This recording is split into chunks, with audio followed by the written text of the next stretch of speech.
மற்றும் ஒரு முக்கிய செய்தி, தமிழ்நாடு அரசு ஊழியர்களின் கோரிக்கைகளுக்கு தீர்வு காண 4 அமைச்சர்களை கொண்ட குழுவை அமைத்தார் முதலமைச்சர் மு.க.ஸ்டாலின்.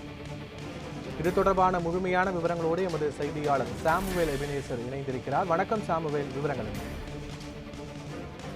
பத்மநாபன், தமிழ்நாடு முதலமைச்சர் மு.க.ஸ்டாலின் அவர்கள் தலைமையில் தற்பொழுது பல்வேறு தமிழ்நாடு அரசு அலுவலர் சங்கங்கள் கோரிக்கைகளை பரிசீலனை மற்றும் அவற்றின் மீது உரிய முடிவுகளை காணும் பொருட்டு தமிழ்நாடு முதலமைச்சர் அதாவது அடங்கிய ஒரு குழுவினை தற்பொழுது அமைத்திட ஆணையானது வெளியிட்டிருக்கிறார். குறிப்பாக இந்த குழுவில் பொதுப்பணித்துறை அமைச்சர் ஏவா வேலு, நிதித்துறை அமைச்சர் தங்கம் தென்னரசு மற்றும் பள்ளி கல்வித்துறை அமைச்சர் அன்பில் மகேஷ் பொய்யாமொழி மற்றும் மனித வள மேம்பாட்டுத்துறை அமைச்சர்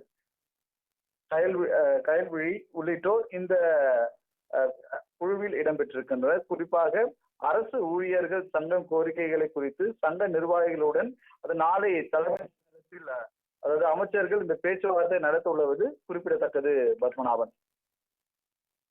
நன்றி சாமுவேல் எபினேசர்.